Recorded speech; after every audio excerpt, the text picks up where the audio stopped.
மாணவர்கள் எவரும் போதைக்கு அடிமையாகாதீர்கள். அடிமையானவர்கள் மீண்டதாக சரித்திரமில்லை. எனவே உங்களையும் சமூகத்தையும் பாதுகாத்துக் கொள்ளுங்கள். உங்கள் நலன் கருதி கல்வி டிவி. வணக்கம் மாணவ செல்வங்களே, எப்படி இருக்கிறீங்க? வருஷம் முடிகிறதுக்கு இன்னும் ஒரு நாள் தான் இருக்கிறது.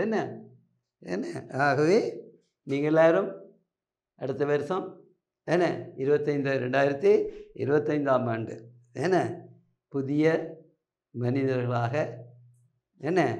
மாற்றம் பெற வேண்டும். புதிய மனிதர்கள் என்னும்போது இருக்கிறதை விட நீங்கள் ஏற்கனவே நல்ல பிள்ளைகள், இருக்கிறதை விட இன்னும் நல்ல பிள்ளைகளாக மாறி தாய் தகப்பன் சொல்லு கேட்டு அவர்களை தெய்வங்களாக மதித்து அவர்களுக்கு எந்தவித துன்பங்களும் கொடுக்காதபடி அவர்கள் உங்கள்கிட்ட விரும்பி கேட்பதெல்லாம், நான் கூட எல்லோரும் கூட விரும்பி கேட்பதெல்லாம் நீங்கள் நன்கு படிக்க வேணும், நல்லா படிக்க வேணும். இவ்வளவு தூரம் நீங்கள் படிப்பில் கவனம் செலுத்தி உயர்ந்து வர வேண்டும் என்பது தான் எல்லாருடைய ஆசை.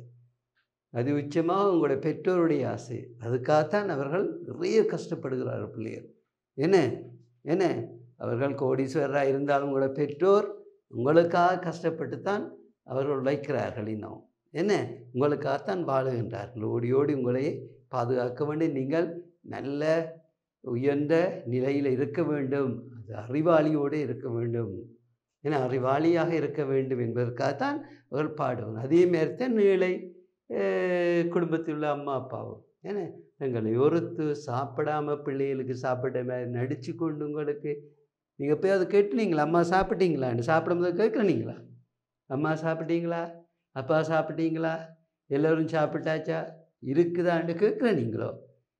இனி கேட்க வேணுமே. நீங்கள் நல்ல பிள்ளைகள், கெட்டிக்கார பிள்ளைகள், கள்ளங்கபடமற்ற பிள்ளை, இனி கேட்க வேணும். அம்மா சாப்பிட்டீங்களா, எல்லோரும் சாப்பிட்டாங்க, எல்லோரும் இருக்கா, சாப்பாடு போதுமா, ஓகே, அதை கேட்டு சாப்பிட வேணும். அம்மா பாவம், அம்மா இவ்வளோ வேலையாக இருந்தாலும் இவ்வளோ கஷ்டங்களாக இருந்தால் எல்லாத்தையும் தாங்கி தான் சாப்பிட்ட மாதிரி நடித்து கொண்டு உங்களுக்கு சாப்பிட தருவீங்க. ஏன் இந்த பிள்ளை படிக்க வேண்டும், இந்த பிள்ளை நல்லா வாழ வேண்டும், படித்து உயர்ந்தில்லை வர வேண்டும் என்பதுதான் அம்மா அப்பாட ஆசை. பிள்ளைகள்.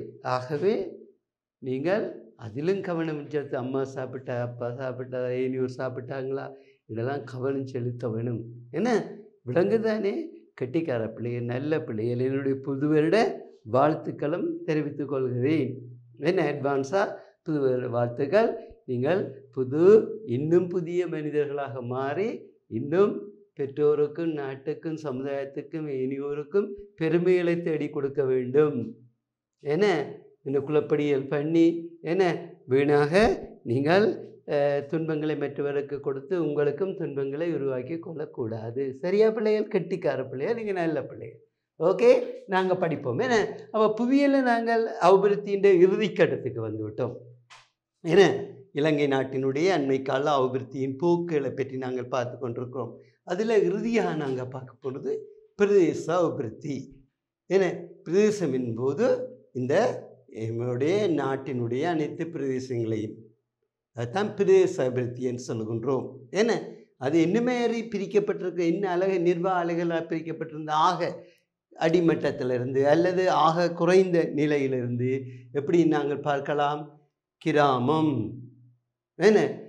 கிராம சேவகர் பிரிவு, அடுத்த பிரதேச செயலகங்கள், உதவி அரசாங்க அதிபர் முதல் இருந்தது, இப்போ பிரதேச செயலகங்கள் என்று போடப்பட்டிருக்கு, மாற்றிருக்கு. அது பிரதேச செயலகங்களுக்கு அடுத்ததாக நாங்கள் பார்க்கலாம் மாவட்ட, அடுத்தது மாகாணம், அடுத்தது தேசியம். இந்த அடிப்படையில் தான் பிரதேசங்கள் நிர்வாக அலகுகளாக பிரிக்கப்பட்டிருக்கிறது.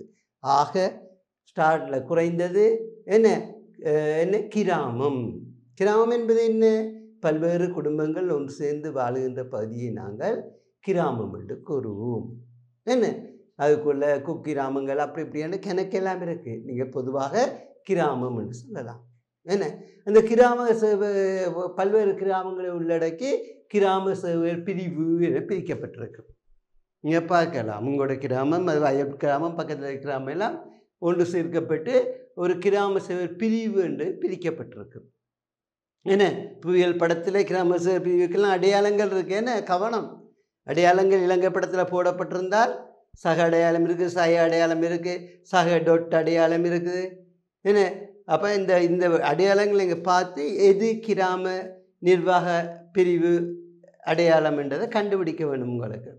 ஏன்னா கேள்விக்கும் வெறும் என்ன நீங்கள் கேள்விக்கு மட்டுமே இல்லை, உங்கள் அறிவுக்கும் நீங்கள் பார்த்தோன்னே இலங்கை படங்கறி அதில் சகையோ சயவோ அல்ல சகவோ சயோ எல்லாம் போட்டிருந்தால் அது என்ன நிர்வாக அலகு என்பது உங்களுக்கு தெரிந்திருக்க வேண்டும். என்ன அப்போ கிராமம், கிராம பிரிவு, அடுத்தது பிரதேச பிரிவு, அடுத்தது மாகாணம், என்ன இந்த மாவட்டம், மாவட்டங்கள் எல்லாம் உள்ளடக்கியது மாகாணம் எனப்படும். என்ன அனைத்தையும் சேர்ந்தது தேசியம் எனப்படும். எல்லா மாகாணங்களையும் சேர்ந்தது தேசியம் எனப்படும். இந்த அடிப்படையில் தான் பிள்ளைகள் என இலங்கையினுடைய அபிவிருத்தி நடவடிக்கைகள் முன்னெடுக்கப்பட்டு கொண்டு வருகின்றன. காலாகாலங்களாக என பதவிக்கு வந்த அரசுகள் எல்லாம் இலங்கையின் இந்த பிரதேசங்களை அபிவிருத்தி செய்ய வேண்டும், என அங்கு வாழுகின்ற மக்களின் வாழ்க்கை தரத்தை உயர்த்த வேண்டும். என்ன வாழ்க்கை தரத்தை உயர்த்துவதாக இருந்தால் அவர்களுக்கு தேவையான அடிப்படை வசதிகளில் இருந்து அனைத்து வசதிகளும் பெற்றுக்கொள்ளக்கூடியதாக அங்கு அனைத்து துறைகளும் உருவாக்கப்பட்டு அவை நல்ல சேவைகளை வழங்கக்கூடியதாக இருக்க வேண்டும். அப்போதுதான் மக்களுடைய வாழ்க்கை தரம் மேம்படுத்தப்படும். மக்களுடைய வாழ்க்கை தரம் மேம்படுத்தப்படும் போதும் பிள்ளைகள் நாடு அபிவிருத்தி அடையும். என்ன அப்போ மக்களுடைய வாழ்க்கை மேம்படுத்தப்பட வேண்டுமா இருந்தால் அடிப்படை தேவைகளிலிருந்து அனைத்து தேவைகளும் நிறைவு செய்யப்பட வேண்டும், தன்னிறைவு கொண்டிருக்க வேண்டும் அனைத்தும். என்ன அப்போ மக்களுக்கு நலன்புரிகளை வழங்குகின்ற அனைத்து நடவடிக்கைகளில் இருந்து என மக்களை மேம்படுத்துகின்ற அனைத்து நடவடிக்கைகளும் அங்கே வளர்ச்சி அடைந்து காணப்பட வேண்டும். என உச்ச வளர்ச்சி அடைய வேண்டும். நல்ல சேவைகளை அவை விரைவாகவும் தகுதியாகவும் தரமாகவும் அதிகமாகவும் வழங்க வேண்டும். இவ்வாறு வழங்க வேண்டும். ஒவ்வொரு சேவையும் விரைவாக வழங்க வேண்டும், தரமானதாக இருக்க வேண்டும், தகுதியானதாக இருக்க வேண்டும், என அதிகமாக இருக்க வேண்டும். அப்போ நீங்கள் பார்க்க போனால் ஒவ்வொரு நீங்கள் அலுவலகங்களுக்கு சென்றாலும் பிள்ளைகள் அங்கே நீங்கள் பார்க்கலாம். ஏன்னா சேவைகள் துரிதமாக வழங்கப்படுகிறதா அல்லது தாமதமாக செய்யப்படுகிறதா. ஒரு நீங்கள் பஸ் எடுக்க போனாலோ அல்லது ஏதாவது எடுக்க போனாலோ அங்கு உங்களால் விரைவாக பெற்றுக்கொள்ள முடிகிறதா. அவருடைய சேவைகளாக இருந்தால் அவர்களால் கிடைக்கப்படுகின்ற பொருட்களாக ஏனைய விடயங்களாக இருந்தால் என்ன அது உங்களுக்கு விரைவாக கிடைக்கப்பட வேண்டும், காலம் தாமதிக்கக்கூடாது. என்ன இலவசமாக வழங்கப்படுவையெல்லாம் இலவசமாகவே வழங்கப்பட வேண்டும். அங்கே கையூட்டல்கள், பந்தங்கள், லஞ்சம் என்று சொல்லுவாங்க என்ன அதெல்லாம் கொடுக்கப்படக்கூடாது, செல்வாக்கு பயன்படுத்தப்படக்கூடாது. என்ன ஆகவே விரைவாக கிடைக்கப்பெற வேண்டும், நேரடியாக கிடைக்கப்பெற வேண்டும். அதேமாரி தரமானதாக கிடைக்கப்பெறுபவை தரமானதாகவும் உண்மைத்தன்மை உள்ளதாகவும் இருக்க வேண்டும். தரமாகவும் உண்மைத்தன்மை உள்ளதாகவும் இருக்கும், போலியாக இருக்கக்கூடாது, ஏமாற்றுகின்ற நடவடிக்கைகள் இருக்கக்கூடாது. நீங்கள் பார்க்கலாம் என்ன இல்லை நீங்கள் பார்க்கலாம் ஆவணங்கள் என்பது எழுத்து வடிவான நீங்கள் ஆவணங்களை பெறும்போது அது போலியாக இருக்கும், சில நேரங்களில் உண்மை அல்லாததாக இருக்கும். அதே நேரத்தில் நீங்கள் பொருட்களை உணவுப் பொருட்களிலிருந்து ஏனைய பொருட்களை எல்லாம் வாங்கும்போது அது கலப்படம் மிக்கதாக இருக்கும். என்ன அப்போ இவ்வாறு இருந்தால் எங்களுடைய வாழ்க்கை எவ்வாறு இருக்கும்? கடினமானதாக இருக்கும், சிரமமானதாக இருக்கும். என்ன அப்போ சேவைகள் விரைவாக வழங்கப்பட வேண்டும், இலகுவாக வழங்கப்பட வேண்டும், உண்மைத்தன்மையுடையதாக இருக்கும். அதுதான் தரம் என்று சொல்லுவோம்.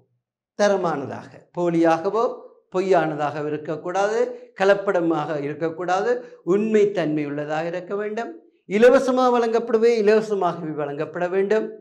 என்ன செல்வாக்குகள் பயன்படுத்தக்கூடாது.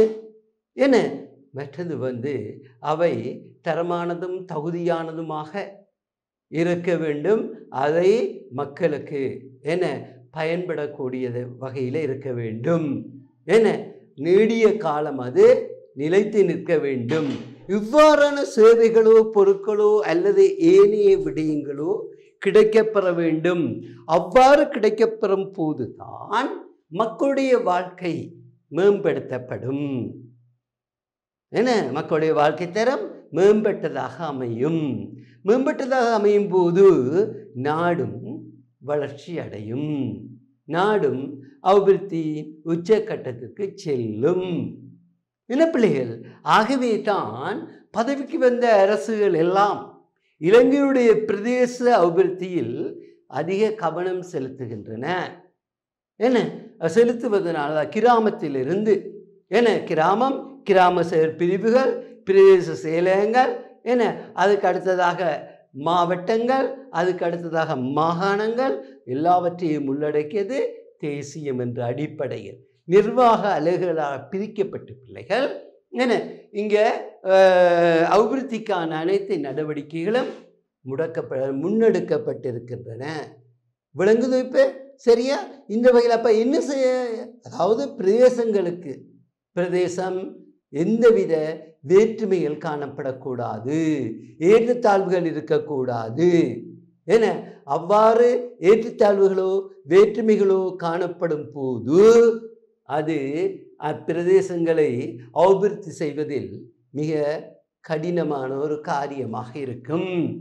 எனவே மக்களுடைய வாழ்க்கை தரங்களும் ஒரே மாதிரி இல்லாமல் வேறுபட்டதாகவும் அமையும். சில பிரதேசங்கள் அதிக வளர்ச்சி அடைந்ததாகவும் மக்கள் மேம்பாடான வாழ்க்கை கொண்டவர்களாகவும், இன்னும் சில பிரதேசங்கள் வளர்ச்சி இன்னும் அடையாததாகவும், அடிப்படை தேவைகள் கூட நிறைவேற்றப்படாததாகவும். உதாரணமாக குடிநீரை பெறுவது பயங்கர கடினம்,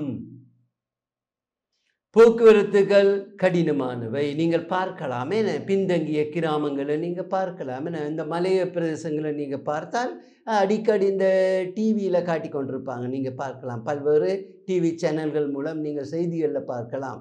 மலைநாட்டு பிரதேசங்கள் எல்லாம் போக்குவரத்து கடினமானதாக இருக்கும். பாம்பு கடித்தாலோ, தோட்டங்களில் குளவியல் குத்தினாலோ, அல்லது வேறு ஏதாவது கற்பிணி தாய்மாருக்கு பிள்ளை பெறுகின்ற அவசர நிலைகள் காணப்பட்டால் கூட அவர்கள் மிகவும் கஷ்டப்பட்டு, அப்போ பிள்ளைகள் பிரதேசத்துக்கு வேறுபாடுகள் காணப்படக்கூடாது. வேறுபாடுகள் காணப்பட்டால் அது கடினமானதாக இருக்கும், வாழ்க்கை தரம் கடினமானதாக இருக்கும். ஒரு பகுதி மக்கள், ஒரு பிரதேச மக்கள் வளர்ச்சி அடைந்த மக்களாகவும், இன்னொரு பிரதேச மக்கள் வளர்ச்சி அடையாத அடிப்படை தேவைகளோட நிறைவேறாத மக்களாகவும் காணப்படும். அப்போ எப்படியானால் ஒவ்வொரு பிள்ளைகள் நாடு முன்னேற்றம் அடையும்?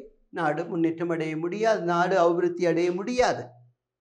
இன்றைக்கு நீங்கள் பார்க்கலாம், ஆனால் மிக குறைவு இன்றைய காலகட்டத்தில் அந்த பின்தங்கிய கிராமங்கள் எல்லாம் இன்றைக்கு பல்வேறு நிகழ்ச்சி திட்டங்கள் மூலமாக, அபிவிருத்தி திட்டங்கள் மூலமாக இன்றைக்கு அவை முன்னேற்றம் அடைந்த கிராமங்களாக மாறிக்கொண்டிருக்கின்றன. என்றாலும் நீங்கள் பார்க்கலாம், சில இந்த மலைநாட்டு பிரதேசங்களில் மக்கள் எல்லாம் போராடுவார்கள். அவர்களுக்காக வேண்டி இந்த தொலைத்தொடர்பு சாதனங்கள் ஊடகங்கள் எல்லாம் வெளிப்படுத்தி கொண்டிருக்கும் மக்களுடைய பிரச்சனைகளை. அங்கே வீதிகள் இல்லை, கூடுதலாக மலைநாட்டு பிரதேசங்கள் நீங்கள் பார்க்கலாம்.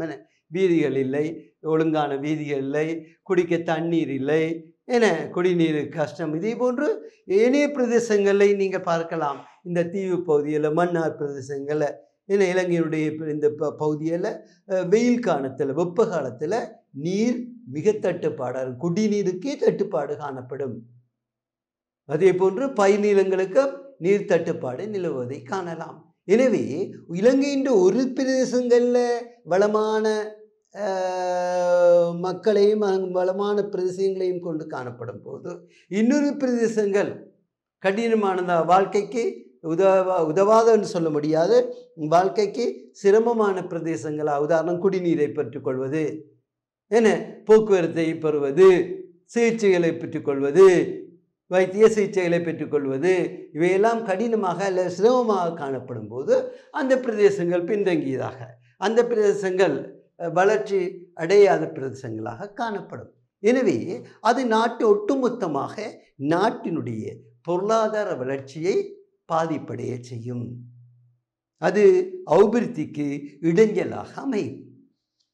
பிள்ளைகள், ஆகவேதான் அரசாங்கங்கள் என்ன செய்கின்றன, பதவிக்கு வந்த அரசாங்கங்கள் எல்லாம் என்ன செய்கின்றன சொன்னால், என்ன இந்த பிரதேச அபிவிருத்தி ஏற்படுத்துவது என்றால் இங்கே பிரதேசங்களுக்குள்ள வாழுகின்ற மக்களுடைய என்ன அங்கு காணப்படுகின்ற வளங்களுடைய என்ன வேற்றுமைகளை குறைக்க வேண்டும்.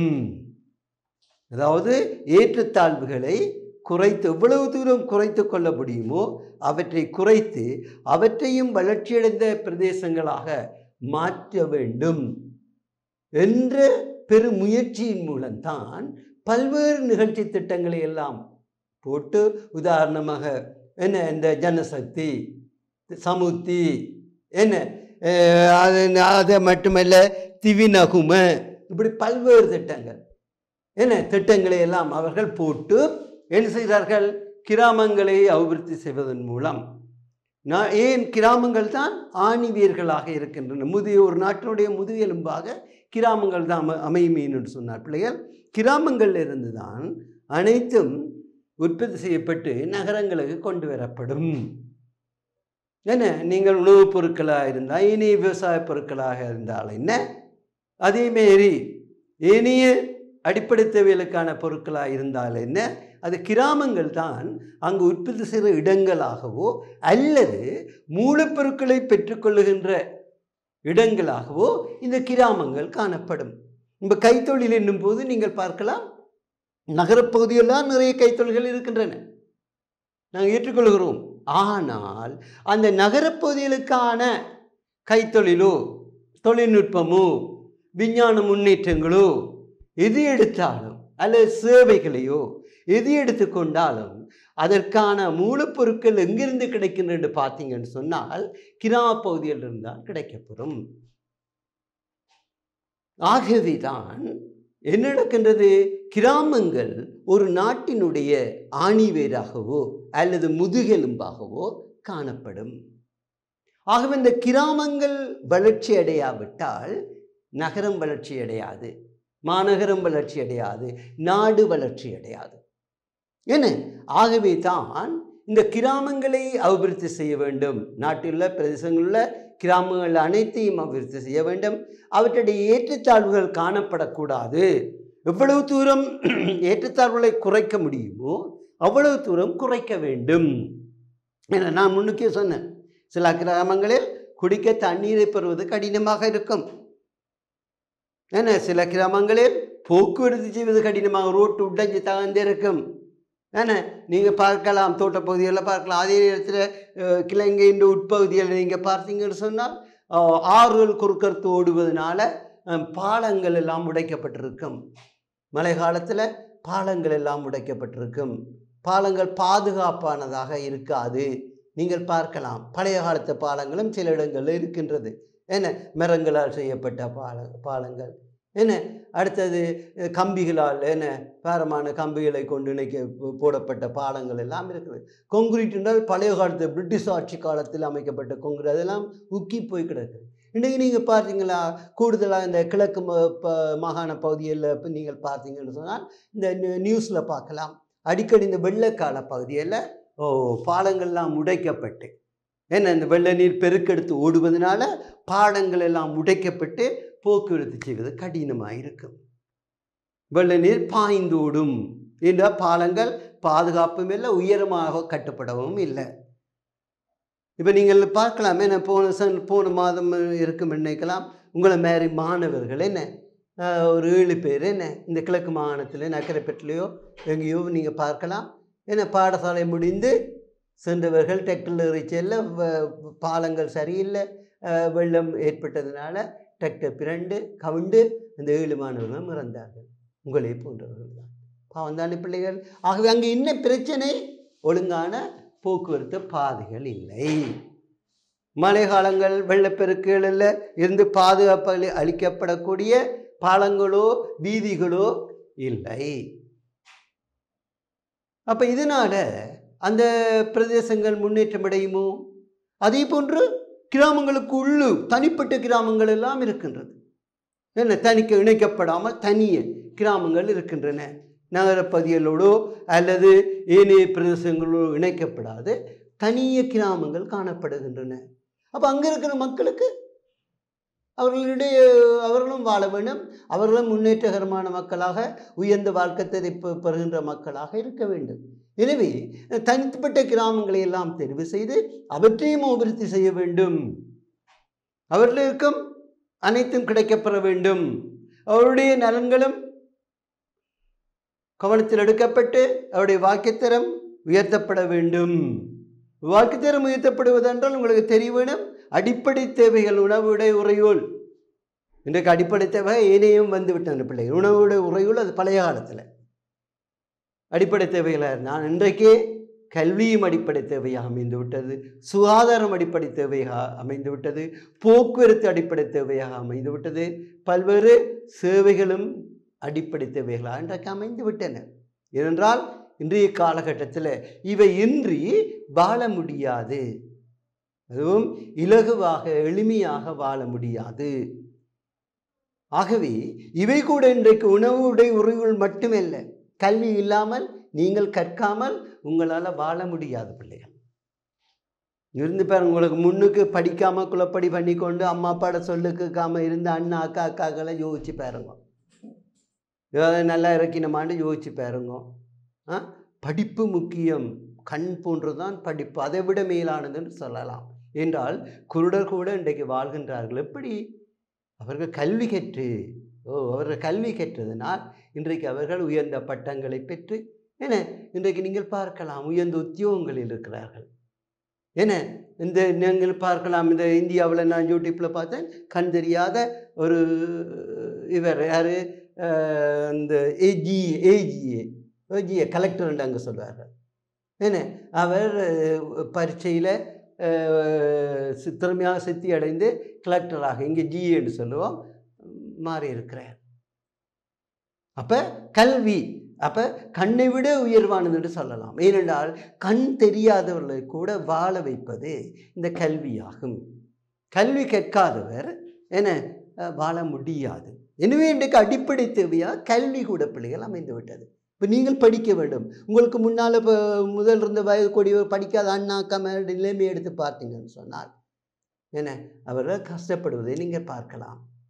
சரி, அவர்கிட்ட கோடி கோடியாக சொத்துக்கள் அம்மா அப்பா பரம்பரையில் சேர்த்து வைத்திருந்தாலும் வெளி பகட்டுக்கு அவர்களோட சிரிச்சு காய்ச்சி உல்லாசமாக வாழ்வது போன்று இருக்கும். ஆனால் படித்த ஆக்களோடு அவர்கள் போய் சேரும்போது வெட்கப்படுவார்கள், கவலைப்படுவார்கள். ஐயோ, என்னாலையும் அவங்கள மாதிரி பேச முடியலையே, அவங்கள மாதிரி எழுத முடியலையே, அவங்கள மாதிரி ஆங்கிலம் பேச முடியலையே, ஆசை இருக்கும் இல்லை அவங்களுக்கு. அந்த நேரம் வெட்கப்படுவீங்க. அப்போ இவ்வளவு சொத்து இருந்தாலும், எவ்வளவு பரம்பரையாக சொத்துக்கள் பெற்றோர்கள் சேர்த்து வைத்திருந்தாலும் நீங்கள் படிக்காவிட்டால் நிச்சயமாக கவலைப்படுவீர்கள். அது வாழ்வது உங்களுக்கு வெளியில் பகட்டாக நீங்கள் என்னால் வாழ முடியும்னு சொல்லலாம். படிக்காத மேதைகளும் உண்டு, அது ஒரு சிலர், அது கடவுளால் அது உருவாக்கப்பட்டவர்கள். மற்றவர்கள் எல்லாரும் நிச்சயமாக படிக்க வேண்டும். படித்தாத்தான் வாழலாம். அட்லீஸ்ட் எழுத படிக்கக்கூட உங்களுக்கு தெரிஞ்சிருக்க வேண்டும், வாசிக்கக்கூட. இப்போ அதுக்காவது நீங்கள் பள்ளிக்கூடங்களுக்கு செல்லத்தான் வேண்டும். எழுத வாசிக்க தெரியாமல் உங்களால் நிச்சயமாக வாழ முடியாது. ஆகவே எழுத படிக்க தெரிஞ்சிருக்க வேணும், அதுக்கு பாடசாலைக்கு செல்ல வேண்டும். எழுத படிக்க தெரிஞ்ச பேரால் உழைக்கிறதை விட எழுத படித்து உயர்ந்த கல்வியை பெறுவதில் இலகுவாக விரைவாக உழைக்க முடியும், அதிகமாக உழைக்க முடியும். இப்போ விளங்குதா பிள்ளைகள்? ஆகவே குருடுகளுக்கு கூட கல்வி அவசியமானது. அவர்கள் வாழ்வதற்கு கூட கல்வி அவசியமானது. கற்றால்தான் உங்களுக்கு வேலை கிடைக்கும். வேலை கிடைத்தால் தான் உங்களால் வாழ முடியும். கற்காதவர்களும் வேலை செய்யலாம். ஓகே, நான் கூலி வேலையில் கூட விறகு கொத்துறது, மரமறி தேங்கப்படுங்கிறது, அல்லது வேலி அடைப்பது, அல்லது வேறு ஏதாவது அவரால் வாழ முடியும். ஆனால் சிறப்பாகவோ இலகுவாகவோ வாழ முடியாது. ஏன்? பாடசாலையை போய் கல்வி கேட்க தெரியாததுக்கு அறிவு குறைவாக இருக்குது. அவர் என்ன செய்வார்? விறகு கொத்தும் போது காலை கொத்தி விடுவார். பிச்சை எடுப்பவர் என்ன செய்வார்? பிள்ளைகள் பிச்சை எடுக்க போக அவர் படிச்சிருந்தா தான் அவருக்கு புத்தி இருக்கும். எப்படி நான் மற்றவருக்கு தொல்லை கொடுக்காமல், வீட்டுக்காரருக்கு அரியண்டப்படுத்தாமல் தொல்லை கொடுக்காமல் பிச்சை எடுக்க முடியும்? எவ்வாறு நான் அன்பாக பண்பாக கதைத்து அவர்கிட்ட பிச்சை வாங்க முடியும்? இல்லாத மக்குத்தனமாக போய் நாய்ட்டையும் கடி வேண்டி ஐயோ பிச்சை வேணாம் நான் எப்படி என்றுட்டு ஓடுவீர். ஆகவே கல்வி அப்போ இன்றைக்கு அடிப்படை தேவையா பிள்ளைகள் கல்வி அமைந்திருக்கிறது. எனவே கல்வியும் அவசியமானது. அதேமாரி நோய் நொடியின்றி வாழ்வதற்கு நீங்கள் என்ன உங்கள சுகமாக வாழ்ந்தால் தானே உங்களோட வாழ்க்கை சந்தோஷமாக இருக்கும். எல்லாம் இருந்தும் உங்களோட சுகம் இல்லாமல் நீங்கள் சாப்பிடாம வீட்டில் இருந்து அம்மா கெஞ்ச இதை கூத்தாடி கேட்க இல்லை நான் சாப்பிட மாட்டேன் எனக்கு வேண்டாம். இந்த பொம்பளை பிள்ளைகள் எல்லாம் அடுக்க நூதனம் என்ன எனக்கு வேண்டாம், முட்டை சாப்பிட மாட்டேன், பால் குடிக்க மாட்டேன், மணக்குது, அடியண்டமாக இருக்குது. நாளைக்கு உங்களுக்கு சுகதவியலாக நீங்கள் இன்னும் கூடுதலாக படிக்கிறதுக்கு மூளை வளர்ச்சி அடைய உடல் விட்டு கொடுக்க என்ன நீங்கள் நித்திரம் முடிச்சு படிக்கிறதுக்கோ வேலை செய்வதற்கோ உடல் சுகம் இருக்க வேண்டும், ஆரோக்கியம் இருக்க வேண்டும், பலசாலியாக இருக்க வேண்டும். இதெல்லாம் இல்லாமல் இருந்தால் சந்தோஷமாக வாழ முடியுமா? கோடி கோடியாக பணம் இருக்கலாம் பிள்ளைகள். நீங்கள் சோர்ந்து போய் கட்டியில் படுத்திருந்து மற்றொரு சந்தோஷமாக தொழில் தெரிஞ்சு விளையாட முடியாவிட்டால் என்னது பிள்ளை அந்த வாழ்க்கை? என்னதுங்க அந்த வாழ்க்கை? என்ன இன்றைக்கு நீங்கள் பார்க்கலாம் காண பேர் அப்படி இருக்கிறாங்களே என்ன என்ன அதே சொல்லு கேட்காம வீட்டில் நீங்கள் இல்லை இன்றைக்கு எல்லோருக்கும் இருக்குது பெரும்பாலும். ஆனால் பெரியவர்கள் என்ன இந்த எல்லாருக்கும் கூடுதலாக என்ன நீரிழிவு நோய் இருக்குது, என்ன நீரிழிவு நோய் டயபெட்டிக், என்ன சொல்லு கேட்பதில்லை, இனிப்பு அதிகமாக சாப்பிடுவது. அம்மா கற்ற அப்பா சாப்பிடுவேன் என்ன இல்லை அப்பா கற்ற அம்மா சாப்பிடுவேன். கடைசியில் காலை கையை இழக்க வேண்டிய நிலை ஏற்படுகிறது. என்ன அழுகி அதை காலை வெட்டி எறிஞ்சு அப்புறம் அப்படியே உடம்பு முழுக்க பிரச்சனையை கொடுக்கும். இந்த வாழ்க்கை தேவையா பிள்ளைகள்? சந்தோஷமாக என்ன வாழ வேணும். வாழ்க்கை என்பது சந்தோஷம். அதுவும் உங்களுடைய இளமை காலங்கள் பிள்ளைகள் மிக சந்தோஷமாக இருக்க வேண்டும். ஓடி திரிஞ்சு விளையாடி படித்து சந்தோஷப்படுத்தி சந்தோஷமாக வாழ வேண்டும். என்ன ஆகவே நீங்கள் என்ன செய்ய வேண்டும்? நிறைய சாப்பிட வேண்டும். அம்மா அப்பா தர்றதை சாப்பிட வேண்டும். அம்மா அப்பா நஞ்சு தரமாட்டினுமே. நஞ்சு எந்த அம்மா அப்பா அவங்க தந்துருக்கணும் பிள்ளைகளுக்கு? தந்துருக்கணும் இல்லையே. கக்கிற சாப்பாடு தந்துரு இல்லையே. அது அப்படின்னா நல்லதுக்கு தான் தருவேன். இந்த சத்து ஒன்று உங்களுக்கு சுகம் இல்லாமல் இருக்கும், அது கைப்பு மருந்து தருவார்கள். அல்லது கைப்பான ருசியான சாப்பாடு அதெல்லாம் சத்து. நீ மருந்து குடித்தா தான் நீ சுகம் பெறும். மருந்து கைக்கிறது மருந்து குடிக்க மாட்டேன்டா சுகம் பெறுமோ? என்னுடைய வருத்தக்காரா படப்பேன். அதே போன்று தான் என்ன உணவு தந்தாலும் நீங்கள் அதை சாப்பிட வேண்டும். என்ன கெட்டிக்கார பிள்ளைகள், நல்ல பிள்ளைகள், லட்சா பிள்ளைகள் அவை அம்மா தர்றத என்ன கண்ணை மூடிட்டு விருப்பம் இல்லாட்டியும் பாலை கண்ணை மூடிட்டு டக்குன்னு மருந்து குடிக்கிற மாதிரி குடிச்சிடணும். என்ன பிள்ளைகள்? ஓகே. ஆகவே இன்றைக்கு பிள்ளைகள் போக்குவரத்து கூட இன்றைக்கு அடிப்படை தேவைகளாக அமைந்து விட்டன. போக்குவரத்து இல்லாமல் இன்றைக்கு வாழ முடியாத நிலை ஏற்பட்டு விட்டது. ஏன்னா தனி மனித ஒருவர் தனியே வாழ முடியாது. இன்னொருவரை சார்ந்துதான் வாழ வேண்டியிருக்கும். இன்னொரு சாரும் போது அவருடைய உதவி பெறப்பட வேண்டும்.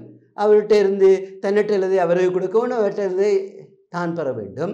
ஏன்னா அப்போ ஒருவருக்கு உதவியாக இருக்கும். அந்த உதவி பெறுபவர்கள் தூரத்தில் இருந்தால் என்னென்று உங்களால் வாழ முடியும்? கடைக்காரர் கூட உங்களுக்கு உதவி செய்கிறார். அவர் பணத்துக்கு பொருட்களை விற்றால் கூட, வியாபார நோக்கத்துக்கு லாப நோக்கத்துக்கு விற்றால் கூட உங்களுக்கு சாமான்களை கொண்டு தருகின்றாரே. அவர் எவ்வளவு கஷ்டப்பட்டு கொண்டு வந்து சேர்க்கிறான்னு உங்களுக்கு தெரியுமா? நீங்கள் நினைக்கலாம் முதலாளி மேருக்கு என்ன கஷ்டம், இப்படி பொருட்களை வேண்டி அங்கே கொடுக்குறதா நீ நிறுத்தி போட்டு நல்ல லாபம் கொள்ளை லாபம் யோசிக்கலாம். ஆனால் அவருக்கு மூளையால் இவ்வளவு கவலைகள் இருக்கும்.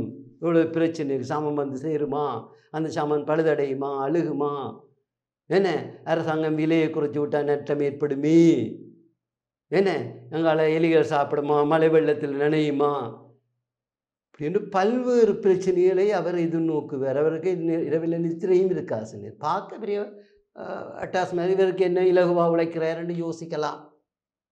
மனதால் நிறைய என்ன சிரமங்களை எதிர்நோக்கித்தான் அவர் இந்த லாபங்களை சம்பாதிக்க வேண்டியிருக்கும்.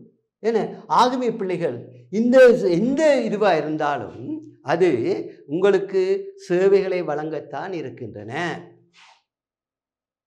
விளங்குது? ஆகவே அந்த சேவைகள் கூட உங்களுக்கு அவசியமானவை. எனவே தான் பிள்ளைகள் இன்றைக்கு உணவு, உறையுள் அது பழைய காலத்தில் அந்த மூன்றும் அடிப்படை தேவைகளாக இருந்தன. ஆனால் இன்றைக்கு அதோடு சேர்த்து கல்வி, போக்குவரத்து, சுகாதாரம் என்ன இவை எல்லாம் இன்றைக்கு அடிப்படை தேவையாக அமைந்து விட்டன.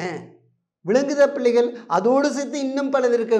மக்களுடைய வாழ்க்கையை மேம்படுத்துவதாயிருந்தால், அவர்களை உயர்ந்த வாழ்க்கை தரத்தில் வாழ வைக்க வேண்டுமாயிருந்தால், அவர்களை வளமான மக்களாக ஏன்னா இந்த நாட்டுக்கு பிரயோசனமுள்ள மக்களாக ஒன்று தான் வளமாக இருக்க வேண்டும், அதே நேரத்தில் தன் வளமாக இருப்பதன் மூலம் நாட்டுக்கு அவர் பயனுடையவராக இருக்க வேண்டும். கருத்தை விளங்கி கொள்ளுங்க.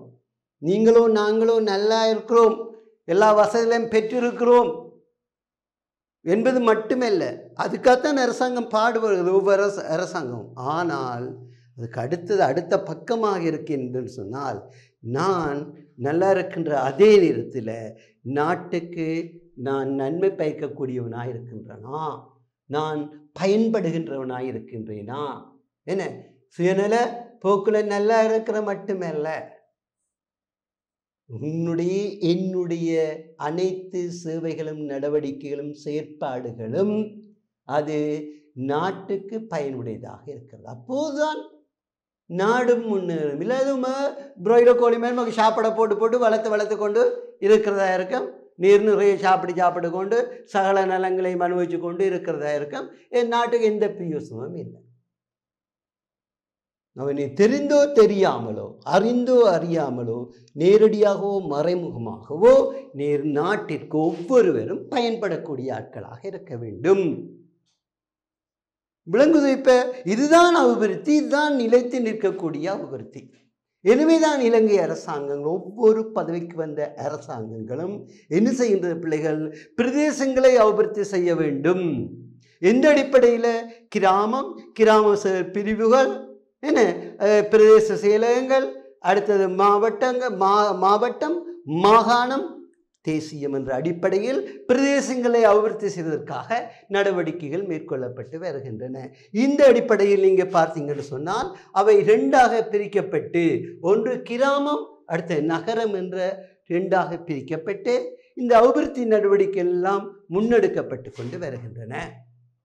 அப்போ கிராமங்களை எடுத்துக்கொண்டு சொன்னால் கிராமங்களில் உள்ள மக்களுடைய வாழ்க்கை தரத்தை முன்னேற்றுவது, எனவே அவர்களுடைய அடிப்படை தேவைகளும் மற்றும் அனைத்து தேவைகளையும் அவர்களுக்கு நிறைவு செய்து கொடுப்பது, அதன் மூலமாக அவர்களுடைய வாழ்க்கை தரத்தை உயர்த்துவது, இது முக்கிய நோக்கமாக இருந்தாலும் அதே அடிப்படையாக கொண்டு அந்த பிரதேசங்களை அபிவிருத்தி செய்வது, ஒவ்வொரு கிராமங்களையும் ஒவ்வொரு பிரதேசங்களையும் பிரிவுகளையும் வளர்ச்சியடைந்த பிரதேசங்களாக மாற்றுவது உண்டு.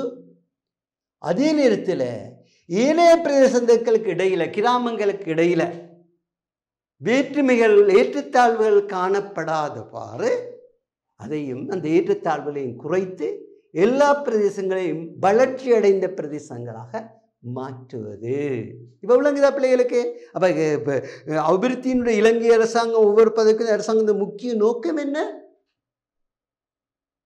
மக்களுடைய வாழ்க்கை திறன்களை உயர்த்துவதும் மேம்படுத்துவதும் மட்டுமல்ல, நாட்டை அபிவிருத்தி செய்வது, வளர்ச்சியடைந்த நாடுகள் போல விரைவாக அபிவிருத்தியை முன்னெடுத்து செல்வது. ஆகவே அதற்காக என்ன செய்ய வேண்டும்? மக்களுடைய நலன்களை, பொதுநல சேவைகளை துரிதப்படுத்துவது மட்டுமின்றி,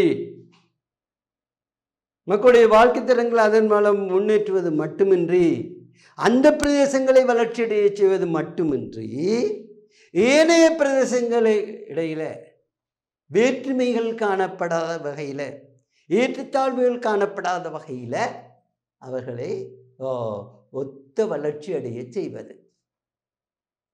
அந்த பிரதேசம் உயர்ந்த வளர்ச்சியும் இந்த பிரதேசம் சாதாரண வளர்ச்சியும், ஏனைய பிரதேசங்கள் வளர்ச்சி அடையாத நிலைமையும் காணப்படக்கூடாது. எந்த பிரதேசங்களும் தனித்து இருக்கக்கூடாது. எல்லாம் ஒன்றிணைக்கப்பட்டு இருக்க வேண்டும், ஒன்றிணைந்த வளர்ச்சி அடைந்ததாக மாற்றப்பட வேண்டும். என்ன நாட்டு மக்களிடையே, பிரதேசங்களுக்கிடையே என்ன வேற்றுமைகளோ ஏற்றத்தாழ்வுகளோ காணப்படக்கூடாது என்பதற்காக இன்றைக்கு கிராமங்களிலும், இன்றைக்கு அடுத்ததாக நகரங்களிலும் பல்வேறு அபிவிருத்தி திட்டங்கள் இன்றைக்கு மேற்கொள்ளப்பட்டு வருகின்றன. இந்த வகையில் நீங்கள் பார்த்தீங்கன்னு சொன்னால், கிராமங்களில் நீங்கள் பார்த்தீங்கன்னா ஜனசபிய, சமூர்த்தி, திவிநகும, இன்னும் பல திட்டங்கள் எல்லாம் மேற்கொள்ளப்பட்டு வருகின்றன. இன்னும் நிறைய திட்டங்கள், ஏன்னா இந்த கிராம எழுச்சி என்ற திட்டங்கள் எல்லாம் மேற்கொள்ளப்பட்டு வருகின்றது. என்ன கிராம எழுச்சி திட்டங்கள் என்ன? அப்போ இது ஒவ்வொரு பேரோட காலத்துக்கு காலமாக ஒவ்வொரு நோக்கத்தை அடிப்படையாக கொண்டு இந்த ஜனசவிய சமுத்தி என நீங்கள் பாருங்கள். சமுத்தி நீங்கள் அது நீங்கள் பழக்கப்பட்டதாக அறிந்ததாக இருக்கு. என்ன இன்றைக்கு தொடங்கியே இன்றைக்கு நான் கிட்டத்தட்ட நினைக்கிறேன் 30-40 வருஷங்களுக்கிட்ட இருக்கும் நினைக்கிறேன் இந்த சமுத்தி எல்லாம். ஏன்னா அதன் மூலம் என்ன வறிய மக்களுடைய வாழ்க்கை தரத்தை முன்னேற்றுவது, வறுமை கோட்டுக்கு உட்பட்ட மக்களுடைய வாழ்க்கை தரத்தை முன்னேற்றுவது என்றால் அவர்களுடைய உணவுடைய உறையுள்ள இருந்து அனைத்து வசதிகளையும் இந்த சமுத்தி மூலம் மேற்கொள்வது. ஆனால் முக்கிய நோக்கமாக அங்கு அமைந்திருப்பது சிலவை உடைய உணவை காண வழிகளை மேற்கொள்ளுதல் பெறக்கூடியதாக இது முக்கிய நோக்கமாக இருக்கும். அதே நேரத்தில் அவருடைய கடன் வசதிகளை வழங்கி அவருடைய வாழ்க்கை தரத்தை முன்னேற்றுவதற்கான நடவடிக்கைகள் எல்லாம் இந்த சமுத்தியால் மேற்கொள்ளப்பட்டு வருவதை நீங்கள் பார்க்கலாம். என்ன அதே போன்று நீங்கள் மற்றதில் பார்க்க ஜனசவிய திட்டங்கள் மூலம், கிராம எழுச்சி திட்டங்கள் மூலம் ஒன்று அவருடைய கைத்தொழில்களை முன்னேற்றுவது. என்னென்றால் கிராமங்களில் இன்றைக்கு நீங்கள் பார்க்கலாம், கிராமங்கள் மட்டுமில்லை நகரங்களில் கூட இன்றைக்கு தொழிலின்மை காணப்படுகின்றது. அப்போ தொழிலின்மை, வேலை வாய்ப்பின்மை காணப்படுகின்றது. எனவே வேலை வாய்ப்பை வழங்க வேண்டும். கிராம மக்களுக்கோ நகர மக்களுக்கோ வேலை வாய்ப்பை வழங்க வேண்டும். இன்றைக்கு நகரத்தில் மட்டும்தான் இன்றைய பிரச்சனைகள் என்று இல்லை. இன்றைக்கு நீங்கள் பார்க்கலாம் பல்வேறு காரணங்களால். இன்றைக்கு நகரங்கள் நிறைந்து வழிவது போல கிராமங்களும் இன்றைக்கு நெருக்கடியான பிரதேசங்களாக மாறிக்கொண்டு இருக்கின்றன. நீங்கள் பார்க்கலாம், இன்றைக்கு நீங்கள் பார்க்கலாம். அது ஒன்று சனத்துவதியாக இருக்கலாம், அல்ல போர் இடப்பெயர்வுகளாக இருக்கலாம், போர் நடவடிக்கையிலும் இடப்பெயர்வுகளாக இருக்கலாம். சிலர் அமைதியை வேண்டி கிராமங்களுக்கு சென்று குடியேறுவதாக இருக்கலாம். அமைதியும் மற்றது வசதி, வாழிட வசதி வாய்ப்புகள் இலகுவாகவும் அதே நேரத்தில் அதிகமாகவும் காணப்பட வேண்டும். அதே நேரத்தில் சுத்தமான காற்றை நாங்கள் பெற வேண்டும். நகரத்தில் சுத்தமான காற்றை பெற முடியுமா? எல்லா நகரத்தில் விலை கொடுக்க வேண்டும். அது நகரம் நரகமாக மாறிவிடும். இப்பொழுது மாறிக்கொண்டிருக்கிறது.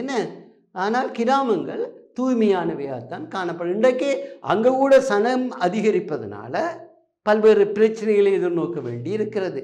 எனவே கிராமங்களுக்கிடையே அங்கே வேலையில்லா பிரச்சனைகளும் கிராமங்களிடையே உருவாகிவிட்டது. கல்வி அறிவு அவசியம் தேவைதான் கிராம மக்களுக்கும். விவசாயம் படித்தவர்களாக இருந்தால் தான் திறமையாக அவர்களால் உணவையோ ஏனையவற்றை உற்பத்தி செய்ய முடியும். விவசாயம் படிச்சிருக்க வேண்டும். இந்த மருந்தை பார்த்து வாசிக்கக்கூடியவராக இருக்க வேண்டும். இந்த மருந்தெல்லாம் போட என்ன மருந்து எவ்வாறு பயன்படுத்தப்பட வேண்டும், எந்த அளவில் பயன்படுத்தப்பட வேண்டும், எக்காலத்துக்கு இது உட்பட்டது என்ற விவரங்கள் அதெல்லாம் போடப்பட்டிருக்கு. அப்போ அதுக்கு அவருக்கு படிக்க தெரிஞ்சிருக்க வேண்டும். சில தமிழில் இருக்காது, தனியாக சிங்களத்தில் இங்கிலீஷில் மட்டும்தான் இருக்கும். அப்போ அவருக்கு இங்கிலீஷ் தெரிஞ்சதாக இருந்தால் தான் அவரை பயன்படுத்த முடியும். ஆகவே என்ன செய்ய வேண்டும்? விவசாயிகள் கூட படித்திருக்க வேண்டும். வாசிப்பதற்கு மட்டுமல்ல, புத்திசாலி திறமையாக விவசாயத்தை செய்வதற்கும் புதிய கண்டுபிடிப்புகளை கண்டுபிடிப்பதற்கும் படிப்பு அவசியமானது. எனவே அங்கே கல்வியை வளர்த்து விட்டோடனே கிராமங்களில் என்ன செய்கிறார்கள்? படித்துட்டோம், நாங்கள் விவசாயம் செய்ய வெக்கம். படித்த இளைஞர்கள் ஜோதிகளுக்கு விவசாயம் செய்ய வெக்கமாக இருக்குது. எனவே அவர்கள் என்ன செய்கிறார்கள்? விவசாயத்தை கைவிட்டு ஒன்று நகரத்துக்கு போவார்கள் அல்லது கிராமங்களில் வேலை வாய்ப்பை தேடி திரிவார்கள்.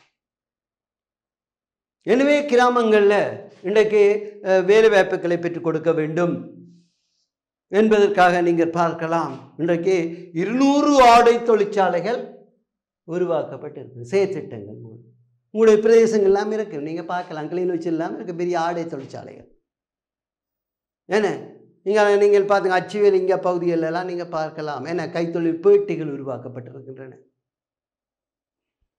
அப்போ 200 ஆடை தொழிற்சாலைகள் உருவாக்கி பாரிய அளவில் அங்கு ஆடைகள் உற்பத்தி செய்யப்படும். அதிகமான ஜோதிகளுக்கு வேலை வாய்ப்பு கொடுக்கப்படும்.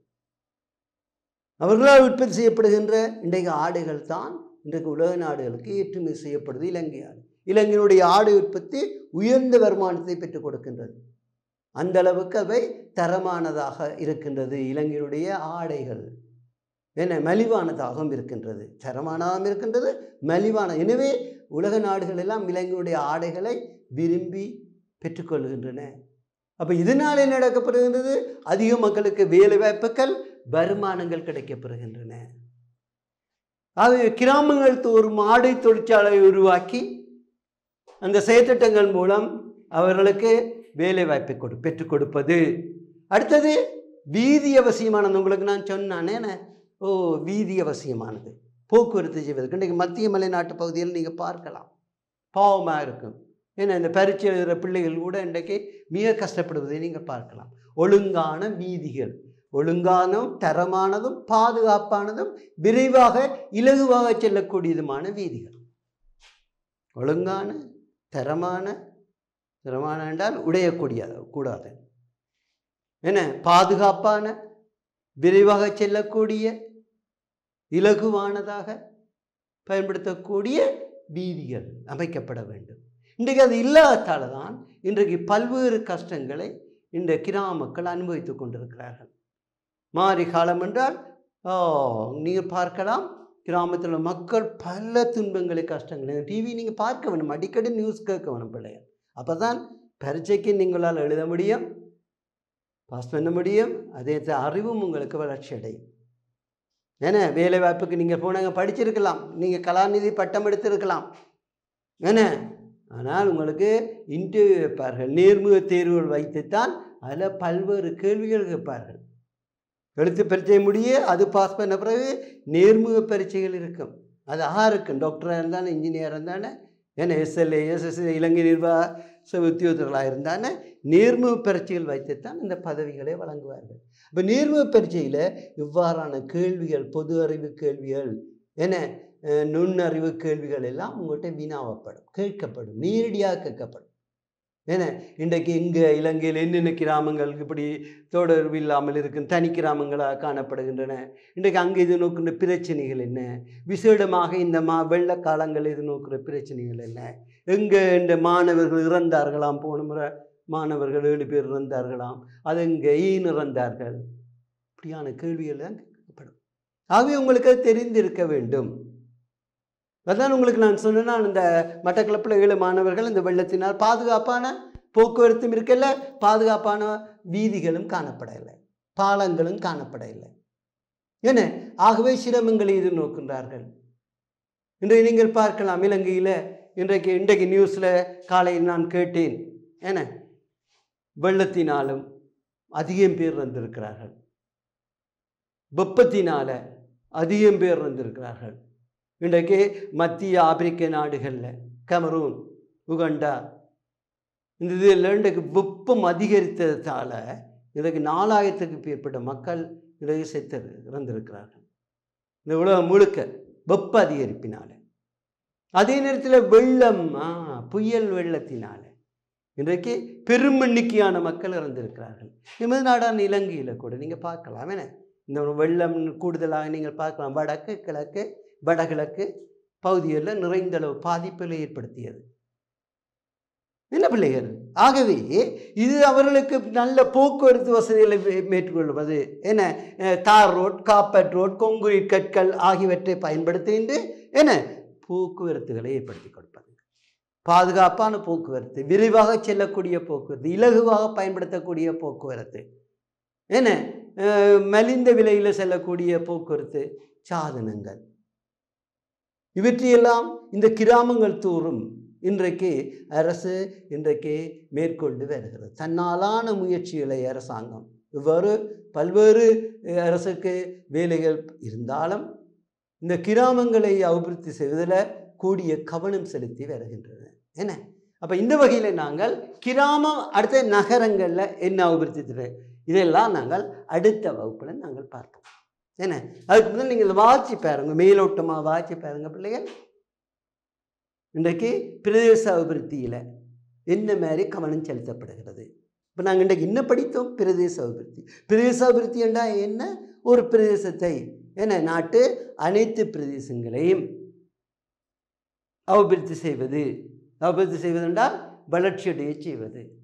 அந்த வளர்ச்சியடைய செய்வதன் மூலம் என்ன மக்களுடைய வாழ்க்கை தரத்தை முன்னேற்றுவதில் மேம்படுத்துவது, அதன் மூலமாக என்ன அவர்களை அப்படியான மக்களை என்ன கல்வி அறிவிலோ அல்லது உடல் வலுவுள்ளதோ என்ன கல்வி அறிவு அல்லது உடல் வலுவுள்ள என்ன நல்ல ஆரோக்கியமான அதே நேரத்தில் உழைப்பாங்கான நல்லுழைப்பாங்குகளை கொண்ட என்ன மக்களை, நல்ல பழக்க வழக்கங்களுள்ள மக்களை, நல்ல கலாச்சாரங்கள் உள்ள மக்களை, பண்பாடுகள் உள்ள மக்களை உருவாக்குவதும், அந்த உருவாக்குவதன் மூலமாக கல்வி அறிவு, உடல் வளர்ச்சி, அதே ஆன்மீக வளர்ச்சி, கலை பண்பாடுகள் உள்ள வளர்ச்சி உருவாக்குவதன் மூலம் மக்களை முன்னேற்றுவது மட்டுமின்றி, அப்பிரதேசங்களை முன்னேற்றுவது மட்டுமின்றி, அந்த அப்படியான மக்கள் மூலம் நாட்டை அபிவிருத்தி செய்வது நிலைத்து நிற்கக்கூடிய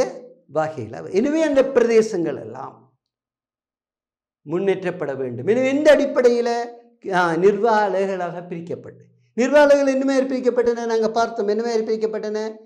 கிராமம், கிராம பிரிவு, பிரதேச செயலகங்கள் அல்லது பிரிவுகள், அது மாவட்ட பிரிவுகள், என்ன மாகாண பிரிவுகள், அடுத்தது ஒட்டுமொத்தமாக தேசிய பிரிவு என்ற அடிப்படையில் இந்த நாட்டினுடைய அனைத்து பிரதேசங்களும் எவ்வாறு வளர்ச்சி அடைய செய்ய முடியும் என்பதை நாங்கள் பார்த்து கொண்டிருக்கிறோம். என்ன பிள்ளைகள், அதில் கிராமங்களின் அடிப்படையில் வளர்ச்சி அடைய செய்ய வேண்டும், நகரங்களின் அடிப்படையில் வளர்ச்சி செய்யப்பட வேண்டும் என்பதைத்தான் நாங்கள் இன்றைக்கு பார்க்குறோம். அதில் கிராமங்களில் இன்றைக்கு என்னென்ன விதமான வளர்ச்சிகளை ஏற்படுத்த வேண்டும். அப்போ ஏற்படுத்துவதுன்னு வளர்ச்சி மட்டுமல்ல, பிள்ளைகள் கவனத்தில் எடுக்க வேண்டும். வளர்ச்சி மட்டுமல்ல, பிரதேச வளர்ச்சி மட்டுமல்ல, அப்பிரதேச வளர்ச்சியின் மூலம் மக்களுடைய வாழ்க்கை தரங்களை முன்னேற்றுவது மட்டுமல்ல, இந்த பிரதேசங்களுக்கிடையே உள்ள வேறுபாடுகளை, ஏற்றத்தாழ்வுகளை களைவது.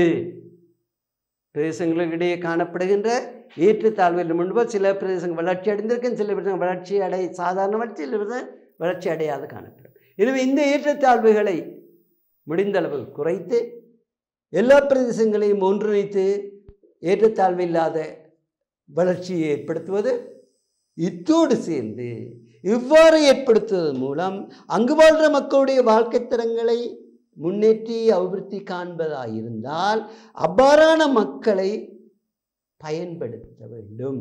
அந்த மக்கள் நாட்டுக்கு உரியவர்களாகவும் நாட்டுக்கு பயன்பெறத்தக்கவர்களாகவும் அவருடைய உழைப்பின், அவருடைய சேவைகளுடைய அனைத்து நடவடிக்கைகள் மூலம் நாட்டை அபிவிருத்தி செய்வதாக அமைய வேண்டும் என்பதைத்தான் பார்த்திருக்கிறோம். என அடுத்த வகுப்பில் தொடர்ச்சியாக பார்ப்போம் என்று கூறி மீண்டும் உங்களுக்கு புது வருட வாழ்த்துக்களை கூறி, என்ன கவனம், பட்டாசு கொடுத்துறதெல்லாம் கவனமாக இருக்கணும்.